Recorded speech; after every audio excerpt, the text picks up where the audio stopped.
Good evening, everyone. I am Srilekha Pale, host of the Conversations That Count, that is supported by Fairfax County Republican Committee. For those of you that are new to this program, I'm Fairfax GOP Strategic and Community Engagement Vice Chair. On Conversations That Count, I strive to bring in speakers that are able to see through issues facing our communities and are able to help us navigate those issues and problem solve them for us. This session is focused on uncovering the issues our Fairfax County Public Schools, Loudoun County Public Schools, and all other local public schools are now facing, along with how best parents can be engaged in these schools to ensure parents know and understand what is going on in schools. As most of you know, I'm a mom and my kids have gone to Fairfax County School, and one of them is still in Fairfax County Schools. So I'm one of those concerned and engaged parent myself. To discuss all of this, I have invited Luke Rosiak to Conversations That Count. Luke is a very familiar face for most of you. He is an investigative reporter probing waste, fraud, and dysfunction in the federal government. He's an author and a computer programmer. Luke previously worked for the Daily Caller News Foundation and the Washington Post, and lives with his wife and children right here in our neighborhood. Luke, welcome to Conversations That Count. Thanks for having me. Hey, look, as an investigative reporter with the Daily Wire, you broke stories that put Loudoun County Public Schools on the national stage. I know I have a lot of folks that came to know that you're going to be on the show and are quite excited. They have personally told me that not only you put Loudoun County Public Schools on the national stage to unveil all of the issues going on in the school district, but you also have made Glenn Youngkin win. So you got to take credit for that. So tell me about it. I mean, what made you want to probe into Loudoun County Public Schools? Well, I started writing my book, Race to the Bottom, in 2019, very early in 2019, before coronavirus started. And, basically no one was talking about schools at that time. People hadn't heard of critical race theory, but I had seen a couple things that really made me concerned. One of them is Seattle public schools started teaching kids that math is racist. And, Seattle is where Microsoft and Amazon are based. These companies desperately want to hire people who can do math. They want to pay them a lot of money. And they're having to bring in people from other countries on H-1B visas because our schools are not preparing them. And so here we had this lady who I wrote about in my book because she had this whole crazy backstory where she moved her kid in with a convicted child molester and things like that. She was in charge of the equity program there. And she started telling kids that if they were Black, math wasn't for them. Another thing that I saw was a push for busing that was coordinated here in this DC area, meaning 1970s style racial busing. And they did it in Howard County, Maryland. And they took, they do the citizen feedback where they solicit comment, and literally 98 to 99% of comments were against busing. But they did it anyway. And so it moved 6,000 kids away from their peers and their friends, really for no reason. It was based on this evidence that they didn't have any evidence supporting that it was going to help anyone in any way. And they were doing that in a very coordinated way, a very similar way in Montgomery County, Maryland at the same time. And then they tried to do it in Fairfax. And then the final thing that really got me convinced that something strange is going on with these schools is just realizing that at least at that time in 2019, there was 10 Democrats on the Fairfax County School Board, and not a single one of them had kids in the school system. And I was just so struck by that fact. I mean, if you're, okay, maybe from time to time you'll have a school board member that for some reason doesn't have kids in the school system, but not a single school board member that was a Democrat had kids in the schools. They were all there for their own reasons that had nothing to do with academics. And that caused severe consequences. And it was basically going on because people weren't paying attention. It wasn't that they were doing a great job. It wasn't that people genuinely supported what was going on. It's just that at that time, really no one was paying attention to schools or even local government.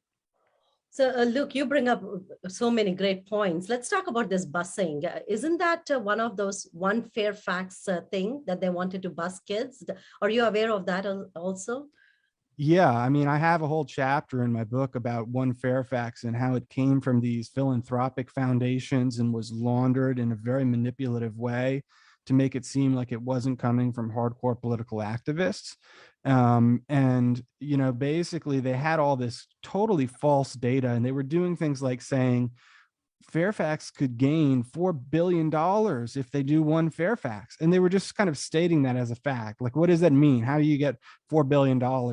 And the county supervisors were like, we want $4 billion. That sounds great. Some group wrote a paper that says we'll get $4 billion if we do this. And you look into it and they're like, well, if every racial group made the same as what you call it for a county would be higher. And so it doesn't make any sense. It's just basically stating if people made more money, then they would make more money. It's like a tautology. It's totally a total logical fallacy. They didn't set out any way that they would achieve this. And they used it to justify this policy that was really remarkable because it's one of the only policies, I think the only policy that it applies to both the county government and the school system. And it governs every subsequent policy. So it's like this umbrella policy. And so what you had is all the, like the superintendent was basically saying, we have to do busing. We don't have a choice because one Fairfax is already passed and it obligates us to do that. And so there's all this data showing very clearly that busing kids based on race will not improve their academic performance.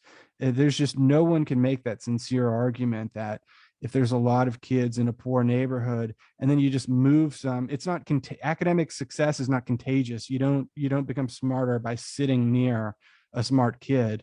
And you can show that very clearly because there are right now in Fairfax County schools that have various demographic makeups. And what they can see from Fairfax's data is when you look at kids who have free lunch, that kid is going to have the same test scores, whether he's in a school that's 10% free lunch or 90% free lunch. And so they know full well that this isn't going to work. It's not going to help anyone. It's going to cause severe social consequences. It's going to cause massive instability for a whole county. And they became obsessed with moving kids around based on race way back in 2019 when really no one was paying attention. And I still think that 1970s style race-based busing is on the horizon. And I do think it's one of the most destructive things that can happen to a community, which, you know, people that are a little bit older than me and lived through the 1970s, that was the conclusion that people came to at the time. So they're trying policies that objectively we know not to do the things they're claiming they're going to do. It's dishonest and there's a human cost, and it all is designed to make the statistics look better for school system administrators. Like right now there are schools, especially like in the Mason district, I think, where huge portions of kids can't even read. And so what they want to do is scatter those illiterate kids all over the county so that they can kind of fly under the radar. And they're absolutely still going to be illiterate. It's just that it's not going to be popping out on a spreadsheet that makes you go, oh my gosh, the Fairfax County School Board is totally failing at what they're supposed to be doing. Absolutely. Look, you brought up about 2019. We had several school board candidates that were excellent. If you look at their issues, they were very focused on academic achievement, bridging the academic achievement. Now it starts, since you said that the current school board members never had any kids in the school, I really want to go back and look at those palm cards to see then what did they run on. I guess where I'm getting to is, Luke, if I consider I've been living in Fairfax County for the past 15, 16 years, and the colleagues that I work with, the community partners that I work with are all very smart people. So why do you think voters are not thinking it through, saying that if I am going to go and vote for a congresswoman or congressman, I want to vote for the congressman that has a record of working within my district and has worked for the policies. I wouldn't go and vote for somebody that comes from New York yesterday. So what do you think is going on with these educated, so-called educated and informed voters? How did 2019 school board even happen? It is really frustrating because it wasn't long after the election that coronavirus happened and a lot of other bad things happened with the schools. And people started talking about, like, can we do a recall? And it's like, no, we just elected these people. You had your chance and you voted for the people without researching them. And, you know, they may be educated, but they're also highly partisan. And they frankly didn't research these people at all. They just elected whoever the sample ballot that the Democrats handed them said. And, you know, there were situations like the prosecutor's race where Ray Morrow, who was our longtime Democratic prosecutor, he lost his primary by 1%. And he said, guys, don't vote for Steve Descano, who just beat me in the primary. I'm a Democrat. He's essentially an anarchist. This isn't my, the party that the Democratic Party that I know. Steve Descano is not part of that. But most people never heard that. That was a very low turnout primary. And when the general election comes around, a lot of those people don't even know if Steve Descano is new or if he's the incumbent. They're just checking the name with the D next to it. So I think there's some really destructive things that happen when you have a very homogenous and partisan electorate, because we have a political system with checks and balances and partisan tension for a reason. Neither party is right all the time. And it's good to have people with differing perspectives in the room so that they can, present competing visions and ask probing questions and hold people accountable. And I think even in 2019, prior to that election, when you had two Republicans on the school board, they couldn't control any votes, but things functioned a lot better just because they were there and they could say, excuse me, can you into detail on that policy a little bit, because this part doesn't make sense to me. And as soon as you ask a couple of probing questions, a lot of what they're trying to do falls apart. And so they were very insistent that there not even be one Republican on the board, which to me indicates that they don't actually terribly believe that their policies can stand up to scrutiny. Absolutely, Luke. I was also part of the 2019. I was running as a supervisor, so I've kind of seen the entire thing. And I have to give credit to our school board members, especially Vincent Palathingal. I'm not sure if you're familiar with him. He was pretty much predicting what's going to happen with TJ literally in 2019, like it was happening right in front of us, unfolding. And it's kind of strange to see that every word kind of came through. Luke, when a few parents heard that you're going to be on the podcast, they actually texted me and wanted me to ask you about a book you wrote on the problems in K-12 schools called Race to the Bottom. I found the subheading actually very interesting, where you said uncovering the secret forces destroying American public education. Can you talk to us about that? I'm sure by now you realized I'm an immigrant. I have a thick accent. When as an immigrant, I think I know now better to kind of understand that just don't take the word for it. We all thought American public education was the best education, and I think it still is. But however, I absolutely agree with you that there are some secret forces that I can't even fathom that are definitely trying to destroy how American education was built on. It was meritocracy, it was inclusive. So what do you think is happening? I want you to talk about your book as well. Well, some of the secret forces are, it's funny because among conservatives, you hear a lot about George Soros and things like that. The story is a little different when it comes to schools. It's actually the Ford Foundation, the Kellogg Foundation, the Rockefeller Foundation. These are actually as radical, at least, as George Soros. At times, they literally fund groups that espouse promoting communism and overthrowing capitalism. And those are the groups that essentially control K through 12 education. K through 12 education costs nearly $1 trillion a year. It's not the kind of thing anyone can just waltz in and like get serious influence over because it's so big and so decentralized. But if you think back to like Common Core 10 years ago was a big education controversy around 2012 or so. And the Gates Foundation was almost entirely behind that. And that's been kind of well documented and was at the time. So the same foundations are now doing things like CRT. I think it's interesting that the Ford Foundation has flown below the radar to the extent that it has, because it has like a frightening history, and they've always been obsessed with race, and they've always been wrong. And that goes for all these other foundations too that came about in the early 1900s. They were initially pushing things like eugenics, and the Kellogg brothers would get together at their compound with the Rockefellers and the Fords, and they would plot essentially how to get rid of undesirables, by which they meant essentially minorities. And so you fast forward 100, and they particularly didn't love, there's the Kellogg brothers, and this is of course the cereal, the family that went on that made billions of dollars selling breakfast cereal. 100 years ago, they're sitting around saying, well, we know that the Negro is inferior, but we also know that we can't let the Asians succeed or they're going to push whites out of the way. And it's a horrifying thing that he said, but then you fast forward 100 years, and that's essentially what places like New York City were doing at the time with their magnet schools. They were saying very overtly, we need to put more blacks in there through affirmative action because there's too many Asians and they're making the rest of us look bad.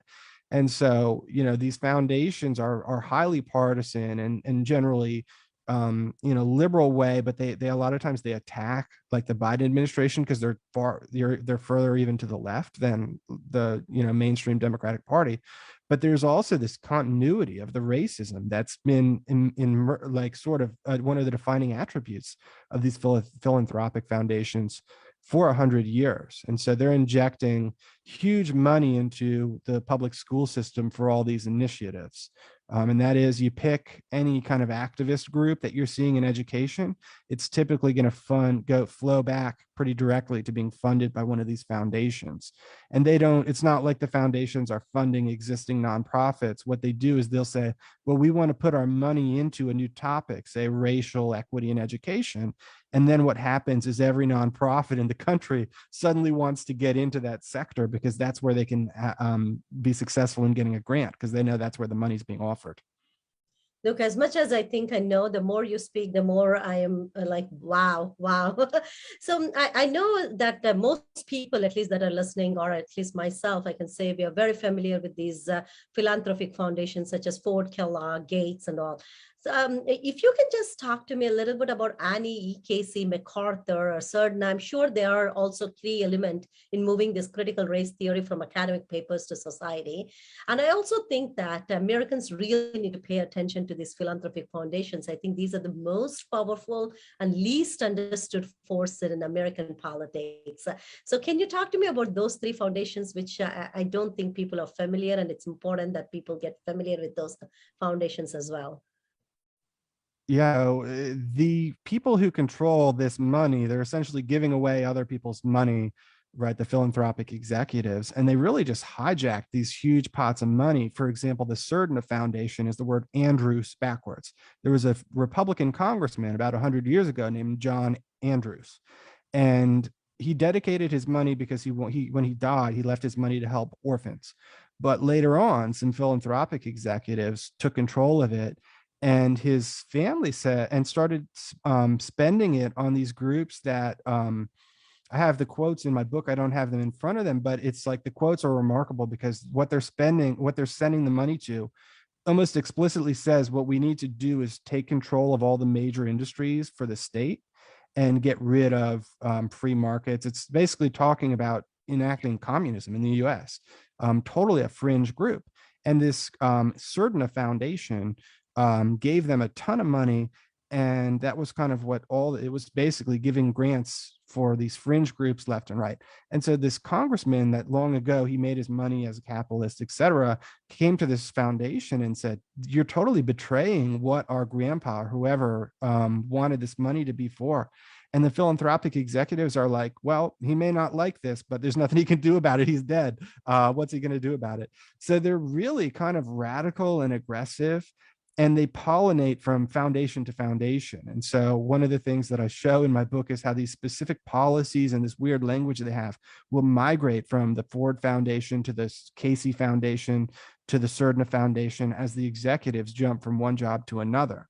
The Casey Foundation is kind of similar. Casey was, I believe, the guy that started UPS, and he was it was originally controlled by conservatives, and they took over the foundation, far leftists did, by using all this fancy language that kind of, how the woke talk and how the social scientists talk, and they use these crazy long words that no one's ever heard about. No one knows what the heck they're talking about. It's like this weird language they have. And so they were using these fancy academic words to obscure what they were doing. And some of the board members are like, oh my gosh, like I'm conservative and on the board of this foundation, and I just realized that we hired a CEO that's extremely far left. I think I don't know if the final foundation you mentioned was MacArthur, but that's an important one. They're the ones that funded the 1619 project. But what's so interesting when you lay it all out is it wasn't like the 1619 project just suddenly appeared in the New York Times. For like 10 years, they were every step of the way with Nicole Hannah Jones. They were investing in her career, subsidizing what she's going to do next. A lot of the people involved in 1619, every single one of them kind of traces back to the MacArthur Foundation. And then after she somehow got paid by the New York Times without writing an article for like 2 years and went into become a college professor, that was because of the MacArthur Foundation too. So they're they play a role behind the scenes deliberately because that's what they do. They don't do things on their own. They fund things, but they're like a puppeteer. Like they're very strategic and they play the long game. And a lot of the things we're seeing now with what a lot of people now call CRT in schools, the foundations have very deliberately been implementing that over a very long period of time. Luke, I have to commend you for doing all of this research because regular moms and dads like us would have no understanding. We would just think they're great foundations. But let me also talk to you about consultant groups, Luke. I know consultant groups such as Charlatan Consultants, I'm not sure if I'm saying it right, that are pushing this racial stuff too. I've read that in your book, but I also have read that quite a bit in some other books. What incentives do you think they have as a consultant group? I mean, you would think they would stay away from these topics. Well, it's a huge industry now to come in and do these equity audits. And basically you hire a company like the Equity Collaborative in Loudoun, and it's their job to find out, is Loudoun County Schools racist? And then what do you know? The answer is always yes, because once they say yes, the next step is to give another contract to the same people that audited it to fix the problem that they say is there. But some of these groups they do things that are like patently racist on their own. The group that Equity Collaborative in Loudoun, they were called in originally to address there was this claim that kids were being asked to pretend to be slaves as a PE exercise, and that showed that Loudoun County was racist. So they hired a firm to fix Loudoun County's racism. Well, guess what? That firm had ties to consultants who ran that very same exercise as an anti-racist exercise. They would have the kids pretend to be slaves because it made them, understand racism or whatever. And so there's a really obvious interest in these consultants claiming that schools are racist because it brings in the big bucks, and there's just millions and millions of dollars being shelled out to these people. One of the things I was most struck by is how much of all of what we're seeing now in the schools traces back to just one consultant named Glenn Singleton. And he has this firm called the Pacific Education Group, and is more commonly known by its trademark Courageous Conversations. And so you'll hear that term in Fairfax County because they hired him long ago and he kind of set them down this road of equity. But whenever you hear Courageous Conversations, they're talking about Glenn Singleton. And Glenn Singleton is the guy who, even in the 1990s, was distributing worksheets to teachers to train them that, quote, the written word is racist. Showing up on time and working hard is white attributes. Black people like joking around, not working hard. Kind of crazy racist things. And just as I looked into the lady in Seattle who was in charge of the equity stuff and found some really crazy things in her background, I looked into Glenn Singleton and his background. I mean, he's a Black guy. That's his whole thing, is he's hired by school district, by white administrators at school districts to teach kids what it means to be Black, which is a weird thing to do, right? Because like, schools in Baltimore have a lot of problems, but the kids not knowing what it's like to be Black isn't one of them. That's just their race. They don't need someone to teach them what it's like to be their race. But this guy, Glenn Singleton, he went to a Jewish day school where he was president of the horseback riding club. And then he went to an Ivy League college, and then he worked on Madison Avenue in this fancy job. And so he was like the most privileged person imaginable. He was never like, from the streets, knowledgeable about the inner city. And precisely because he knew nothing about what he would call Black culture, he developed this chip on his shoulder and decided, well, I'm going to tell everybody what it means to be Black, and that was his business idea. Go from Madison Avenue, where he's making a big bucks, to now has got this new job where schools will pay him to come in and teach everybody what it's like to be Black. And it was like clearly just him reenacting or dealing with some adolescent identity issue where he always felt like he wasn't Black enough. And that's where a lot of these ideas come from. And people say, oh, CRT isn't real. When you're telling kids that there's no such thing as the right answer and that hard work is a white thing and not a Black thing, that's CRT, and that's on those worksheets. And Courageous Conversations is one of the biggest consultants in the country. It's been hired by a ton of school districts in this area as well as around the country. And that's kind of how this stuff spread beginning in the 1990s. Look, I think being a hard worker is not a white or a Black thing. It is just a human being trait. In fact, I was driving home today and I was listening to some of the contrast between countries. Of why Switzerland has low resources, but is the most richest country, is because the people have that work ethic, right? So I don't think it has anything to do with white, Black, or Asian. I think, in fact, I think minorities, when they come to this country, they realize that they have to work very hard to get ahead. So I don't think it is a white thing. I think it's right. Just and another thing where you really see the impact of critical race theory is critical race theory is always about only Black and white. And that's such an outdated paradigm. It's because it comes from these 1980s, 1990s academics who were all Black. And at that time, Hispanics and Asians were not as numerous in America. But in this day and age, when you look at the demographics of K through 12 schools, Hispanics vastly outnumber Blacks, and Asians are the fastest growing population. So the people who come in there and want to lecture you about how they care about diversity, but you don't, they're harping on what in Fairfax County is the smallest minority groups, Blacks at 7%, and they never really talk about Hispanics or Asians. And so, yeah, if they're not really even sincere in their valuing diversity, it's this very particular worldview that developed decades ago, has no solutions, no track record of solutions, and doesn't even apply to, the world of 2022.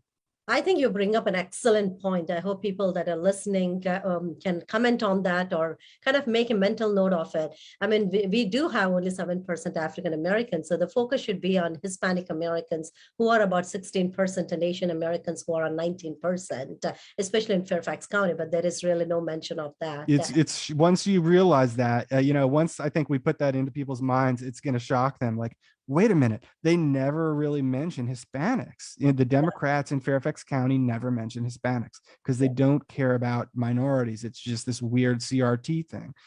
Equity is around finding the lowest performing group when it comes to statistics, and then making sure that everyone is that low. And so that's what, really equity is bringing everyone down to the lowest common denominator so that we can say that everyone's equal. And so a lot of times the Blacks have lower aggregate test scores than Hispanics and things like that. So even though they're the smallest minority, that's why I think one of the reasons they focus on them is that's the level we got to bring everyone down to. We got to bring Hispanics down to the Black level. We've certainly got to bring the Asians down. And then we'll have achieved not utopia. Everyone's going to be miserable, but at least we'll all be equal. And so it took a long time for people to figure out that equity is a horrendous thing. A lot of times they would say, it seems like something's wrong in Fairfax County. They talk about equity, but the results are not very good for minorities. Maybe they're implementing equity wrong. And that's kind of like when people say every time a communist country fails, they say, well, it wasn't real communism. Real equity has never been tried. Real communism has never been tried. No, it is equity. What all the results we're seeing with the school shutdowns and now we're seeing the Blacks and other poor minorities being harmed the most in terms of academics because of the schools being shut down. Those things were all predictable. People were saying them at the time, but they were saying, what did the Chicago schools teachers union say? Advocating for opening schools is racist and sexist and all that.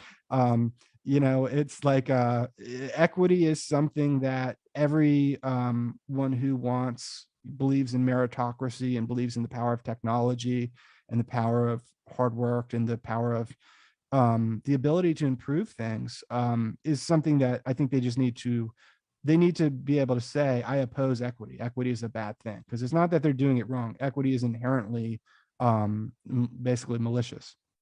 So look, I'm a healthcare professional by background, so I'm always skeptical when somebody says consultant is coming in to help us out. One thing I say is consultant creates the problems and then they want to solve the problem too. And also whatever the consultant says after taking $1 million contract and writing it down, I could go and survey my team of 50 or talk to 50 patients and I get the same conclusion.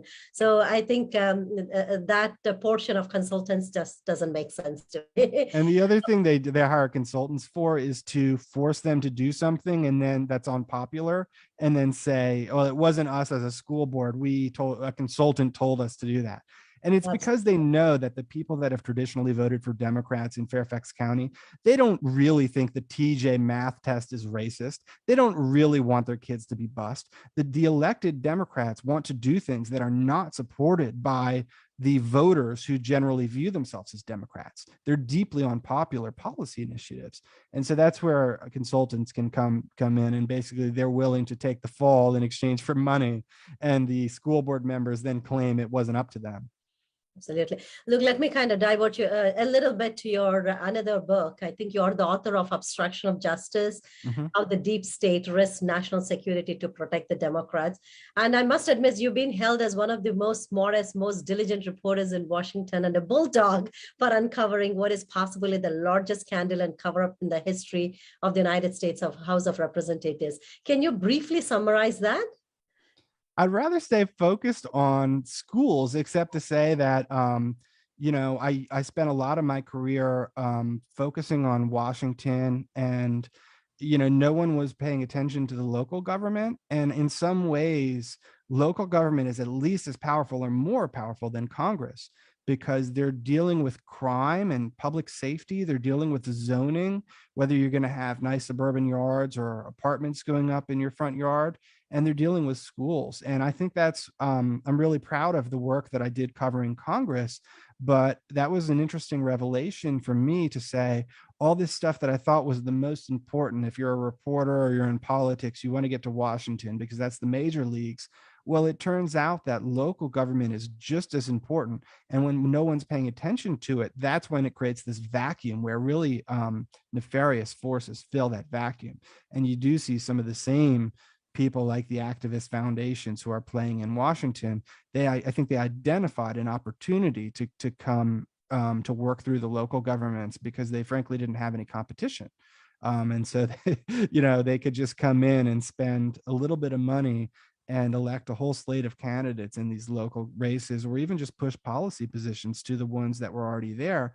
And they could get away with it because no one was watching. And so I know that with coronavirus shutdowns, we saw a lot of parents begin to monitor their school systems and their local governments. And I hope that's going to continue. I hope people don't just go back to normal and say, well, schools are reopened, I don't need to monitor them anymore. Because the fact is, the disastrous decisions that they made during coronavirus were, coronavirus was essentially a symptom. The bad decisions that you saw them make there, those are the kind of decisions they've always been making. Things like operating schools as employment centers for the teachers union rather than serving the needs of children. So those things are still going on, and we as parents have got to remain vigilant and informed, because we can do it. It doesn't take all that. It's a little harder in Fairfax because, not to go on a tangent here, but there's a separate issue, which is local government is so important. And one of the reasons Fairfax has gone off the deep end is because it's too big. It has 1.2 million people in it. We essentially don't have a local government. We've been disenfranchised. 1.2 million people is twice the size of DC. It's twice the size of certain states. Most people can, if they have a problem, they go to the mayor, who might be their next door neighbor, or their, chair of the school board, who might live a block away, and they see them at, soccer games or whatever. We don't have that in Fairfax County. And what you have when you have these large entities is regular people are disempowered, and who's in charge are the people that have like a big money and lobbyists, and they almost turn it into a business, professional activism at the county level.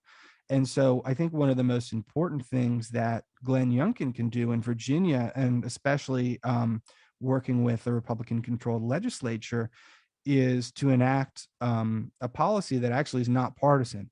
It's breaking up the counties so that they're smaller. And one of the ways you can do that, it's not as radical as it sounds. You can create cities that are not part of the counties. And so basically the process is a little murky because it's been around since the 1700s. But you look at places like Falls Church City or Fairfax City or Manassas Park or Manassas, they all have their own, in some cases, school systems, police forces, things like that. They are not part of the counties. So what I think would be really one of the things that would be most helpful to address the problems in Fairfax County Public Schools, but also a lot of the other problems we're seeing, is for the legislature to send a signal that if communities of people get together and say that a majority of us want to create our own city, that the state in Richmond will grant those group of neighbors a city charter. Now they're no longer part of Fairfax, and you could see McLean kind of essentially secede from Fairfax, for example. And then the one Fairfax starts breaking down because they can't redistribute from one group to another because the people who they're going to redistribute from are just going to leave. And it also reflects sort of diversity, that people can have their own. You may have a town that's defined by its rural nature, preserving parks and trees. You may have another that likes that walkable, more urban feel. And it's kind of like to each its own. So that's one of the things that I think Glenn Youngkin and the Republicans can do, is say, we will grant charters to any group that wants to become its own city. You can then create your own school system. You can then have your own prosecutors who are actually going to enforce the law. And if you want to make like a far left town, go for that too. Anyone can do what they want to do. Because a lot of the things, if the Democrats take control of the legislature in the future, they can undo a lot of what Glenn Youngkin may do. But if they can establish new cities, those cities can be around in 100 years from now. Look, that's a very good point. Have you discussed this with the legislators or Governor Glenn Youngkin? I mean, it's kind of strange that I'm hearing so much from you, but it just makes so much common sense. But I've not heard from anybody else about this.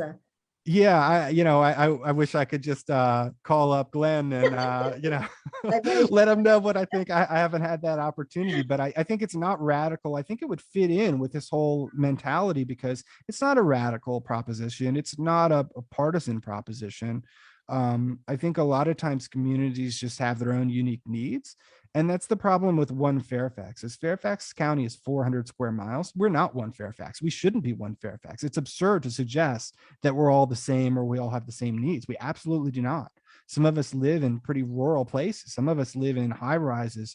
Some of us live very close to DC, some very far. There's so many differences, and that's fine. We should embrace our differences and understand that, local government is going to serve people in different ways. And so I think it's just a matter of empowering people. And I think if you had a vote where most people in, say, McLean said we would rather be a city, and then the governor, and not the governor, but the state legislature said no, that's a very un-American idea. I mean, it comes back to the Constitution and the Declaration of Independence that you have a right to be self-governed. And so I think I would love to see that push. And I think it's not overtly partisan. The Democrats kind of expose themselves by, if they were to oppose cities getting essentially freedom, they would, I think they will, but they expose themselves because what they're saying is, we want your money. We don't care if you like it. You're going to have to stay so that we can confiscate your money and make everyone equal.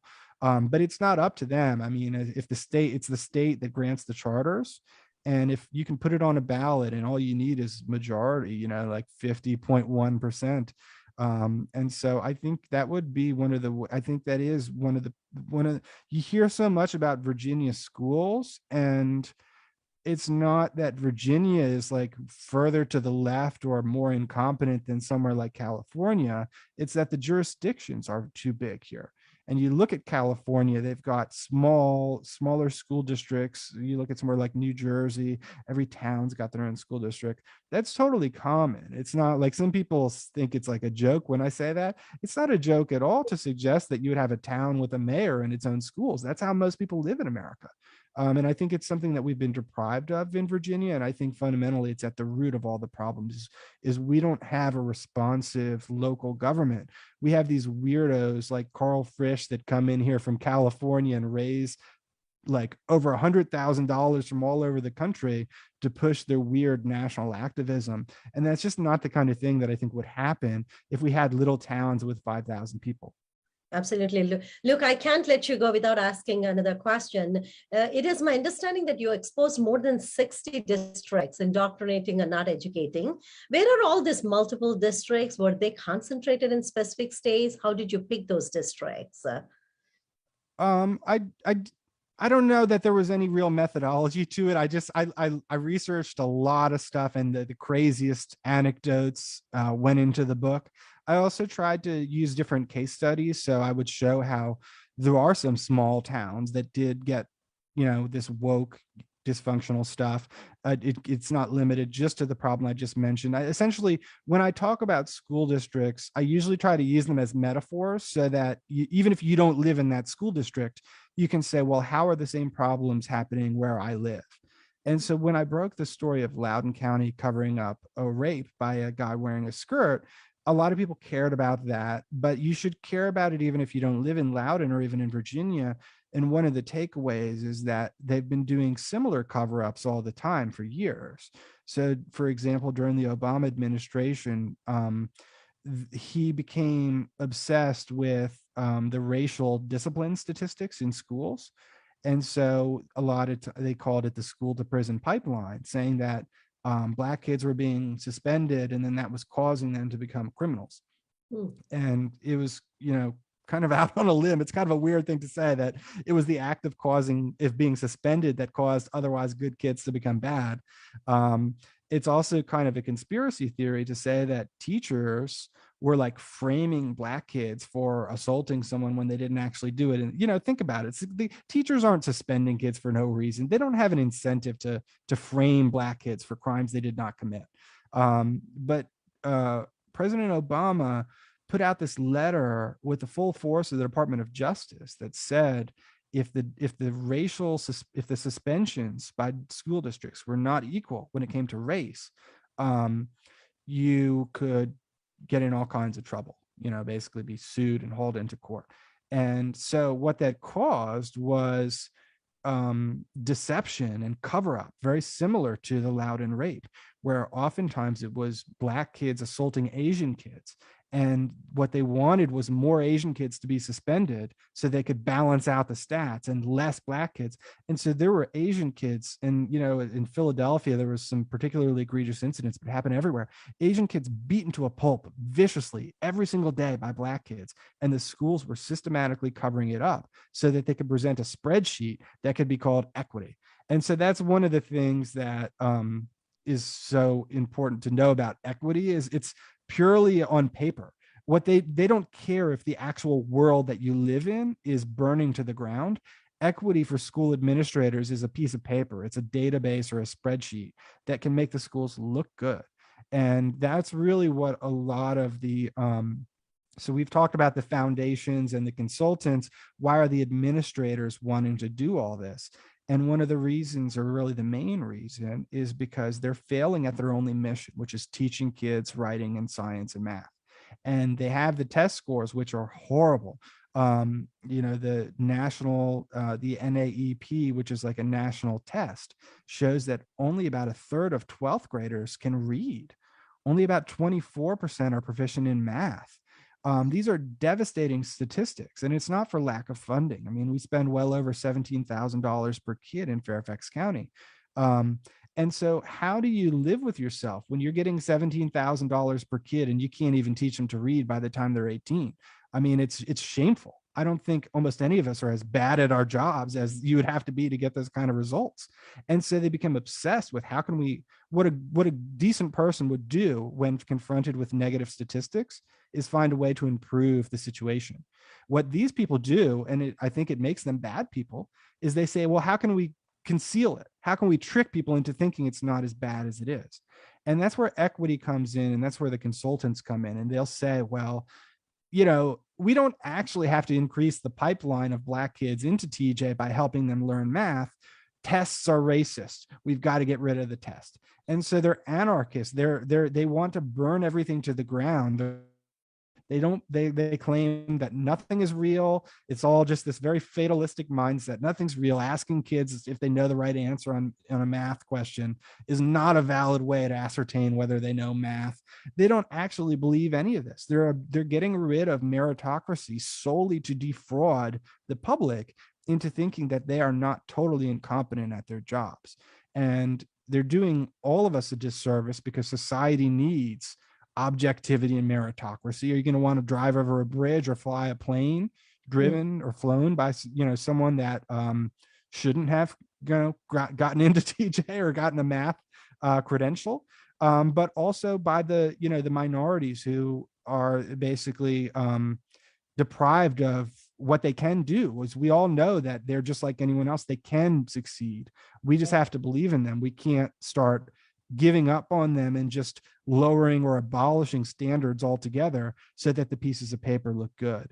And people do talk about grade inflation. There are some really striking charts where you can see that there's essentially no correlation between who the state exams that measure proficiency in an objective way, and then grades. The teachers are just basically giving out A's like candy. And it's not to make your kid feel good. People talk about like snowflakes or giving kids all the trophy. That's not what it is. They don't care about your kid. They're doing it to make themselves look less incompetent. And so it's a total fraud on the American people to have these teachers be sending kids home with A's so their parents think that their schools are not failing them, when in fact the kids are they are being failed by the schools. And so one of the things that I like to tell people to do is stay focused on these test scores. If you show up at a Fairfax County School Board meeting, ask them about the SOLs. And if they're talking about a new policy, say they want to talk about menstrual equity again and how they want to put tampons in elementary schools, ask them, how is this going to affect test scores and what's the proof of that? Because once you start confronting them with test scores and bringing every single question back to test scores, they really can't argue with it, because teaching kids is the mission of a school. Testing is a valid way to measure their performance. It's really the only valid way. And so at the root of it is when you think about all these equity stuff, and really a lot of the liberal stuff in general, it's all about emotion and feelings and SEL. The common theme there is that you can't quantify SEL. You can't quantify a kid's emotion. And they're doing everything they can to move from an objective way where we could hold teachers and school administrators responsible for their performance to a subjective way where everyone can just do whatever they want. And we're supposed to pretend the schools are working well when they're clearly not. Look, this conversation is so very enlightening. I just want to ask, what next? Do you intend to have more books published on the issues facing our schools and education? Again, as you know, nation is in crisis. We have inflation, soaring gas prices, midterm elections are coming. Or will you be focusing on that? I mean, I'm trying to do that all that other stuff you mentioned. What I'm hoping is that parents can kind of pick up where I left off, because there is this instinct, people that are kind of out there talking about schools like James Lindsay and Chris Rufo and others who are doing great work. There's this tendency for people to just say, well, can you come to my school district and save me, Chris Rufo? No, he can't. You've got to do the work. You guys as parents are the one on the ground. You guys are the only ones who can ask the questions. And, when I broke the Loudoun County rape cover up, it wasn't all that hard to do. I didn't have secret skills that other parents didn't have. Parents can do this work now that they know the nefarious forces that are coming for your kids. The fact that they want to make your kids unhappy and illiterate. The fact that if we don't fix these public schools, even if you take your kids out and put them in private school, they're still going to have to live in a world when they grow up that's populated largely by public school graduates. So the parents have got to do this work. It's not something they can rely on others to do. It's not something they can rely on the national media to do, because there are 13,000 school districts. And, who's going to be there? It's the most natural people to do the work are the people who are on the ground and know it best. So I'm hoping, with what I put out in my book, Race to the Bottom, it kind of creates a roadmap for what parents can do. And even reading the book is an act of, people say, oh, can you just fix the schools and tell me how to fix the schools in 30 seconds? It's not that. If you could fix the schools in 30 seconds, they already would have been fixed. It does take work. is hard. You mentioned, parents, everyone's busy. We got to work. Any advocacy we do is on the side, and that is really hard. And the other side is sometimes professional activists that are able to wear you down. But we can do this because there's a whole lot more of us as regular parents than there are these crazy activists. But yeah, so I'm hoping that I can do some national reporting, and that parents will continue, for as long as they can, years into the future, monitoring this, because I do think that schools are the most important thing in politics and public policy, but also one of the most objective failures. And the test scores really lay it all out there. Look, I think parents that are hearing now or will hear later on, you said it loud and clear. It's not a journalist or investigative journalist job. We just really have to roll up our sleeves and get the work done as parents. Luke, I thank you for coming. I know you're a very busy guy. You live in the neighborhood. I appreciate you taking the time to join us at Fairfax GOP and kind of supporting. I know you come to our membership meetings and educate our things, but I think this is one good way for us to get to the message to the parents. So I thank you for joining us on Conversations That Count. I really enjoyed talking with you. Thanks for having me. Thank you, Luke. Viewers, next week on Friday, July 16th at 6 p.m. at the same time, we will have Craig Rucker. Craig is the co-founder and executive director of the Committee for a Constructive Tomorrow. It's called a CFAC. It was founded in 1985 to promote a positive voice on environment and developmental issues. Hope you all will tune in and listen to that sessions as well. So if you see Luke around in Fairfax County, I'm sure he's one of our neighbors.